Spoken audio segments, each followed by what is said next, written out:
अगर ना चाहते हुए भी मन में अश्लील विचार आते हैं तो बुद्ध की यह कहानी आपके विचारों को बदल सकती है। एक बार चंद्रवंशी राजकुमार भरत बुद्ध के सानिध्य भिक्षु के रूप में दीक्षित हुए। बुद्ध ने अपने भिक्षुओं को उपदेश देने के साथ साथ उनको भिक्षाओं के लिए भेजते थे, जहाँ से उनको भिक्षा मिलती।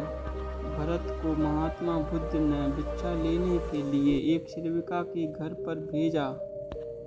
भरत रास्ते में चलते हुए सोच रहे थे कि ना जाने आज खाने में क्या मिलेगा। हमेशा महल में खाने के लिए अनगिनत स्वादिष्ट भोजन मिलते थे, लेकिन आज जो भी मिलेगा उसी से काम चलाना पड़ेगा।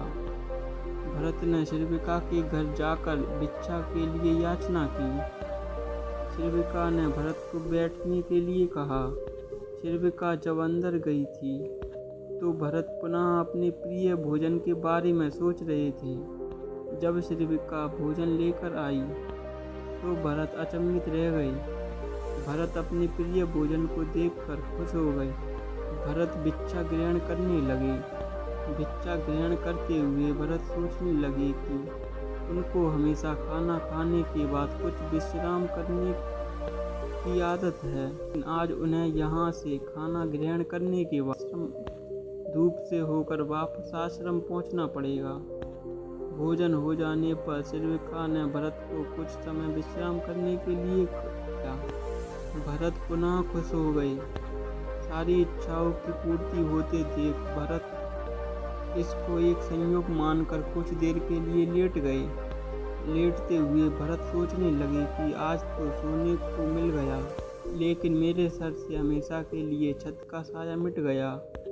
जब वो सोकर पुनः उठे तो सेविका ने कहा कि आपको जब तक यहाँ पर रहना है आप यहाँ पर रह सकते हैं। अब भरत समझ गया कि ये कोई संयोग नहीं है। भरत ने सेविका से पूछा, मुझे क्षमा कीजिए, पर क्या आप मेरा मन पढ़ सकती हैं? आप यह सब कैसे कर लेती हैं? सेविका ने कहा, शुरू में मेरे लिए ये कठिन था, लेकिन मैंने खुद के विचारों को देखना शुरू किया। शुरू में विचारों की संख्या अनगिनत थी, पर मैंने अपना पूरा ध्यान उन विचारों पर केंद्रित किया। मैंने बिना पक्ष विपक्ष के अपने विचारों को देखना जारी रखा। धीरे धीरे मेरे विचारों की संख्या कम होती गई। मेरे सारे व्यर्थ के विचार दूर होते गए। तब से मैं दूसरों के विचार पढ़ लेती हूँ। यह सब सुनकर भरत घबरा गए। सेविका से आज्ञा ली और वहाँ से निकल पड़े। रास्ते में चलते हुए भरत अपने मन के विचारों का सिमरन करने लगे। भरत के मन में सेविका के बारे में अश्लील विचार आए। सेविका ने भरत के बारे में क्या सोचा होगा। भरत को खुद पर शर्म आ रही थी। भरत आश्रम पहुँचे। भरत ने बुद्ध से कहा कि अब से वह कभी भिक्षाटन के लिए नहीं जाएंगे। बुद्ध ने भरत को नीचे बैठाया और कहा, क्या हुआ, मुझे व्यथा विस्तार से बताओ। भरत ने विस्तार से सारी बात बताई। भरत की बातों को सुनकर बुद्ध ने कहा कि आज से 7 दिनों के लिए सेविका के घर पर भिक्षा के लिए तुम ही जाओगे, लेकिन तुमको कुछ बातों का ध्यान रखना पड़ेगा। कल तुम जाते हुए अपने चित्त को पूरे होश में रखना।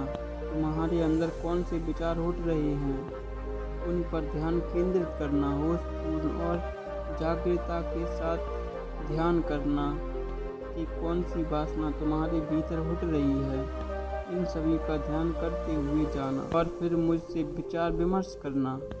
अगले दिन भरत बुद्ध के बताए अनुसार पूरे मार्ग में अपने होश को जागृत रखते हुए चल रहा था। भिक्षु आज पूरी तरह से जगा हुआ था। जैसे जैसे सेविका का घर नजदीक आ रहा था, घबराहट को एक तरफ रखते हुए बुद्ध के विचारों पर ध्यान केंद्रित किया। जब भरत सेविका के घर पर पहुंचा तो उसके दिमाग में केवल एक सन्नाटा था, जिसके भीतर कोई वासना नहीं, कोई कामना नहीं, ना कुछ अच्छा पाने की इच्छा थी। भिक्षु भरत ने भिक्षा ली, ग्रहण की और वहां से वापस निकल गया। आज भरत रास्ते में नाचते हुए आया। आज उसको जिस आनंद की अनुभूति हुई, आज से पहले इस आनंद को उसने कभी महसूस नहीं किया। भरत ने आश्रम जाकर बुद्ध को प्रणाम किया।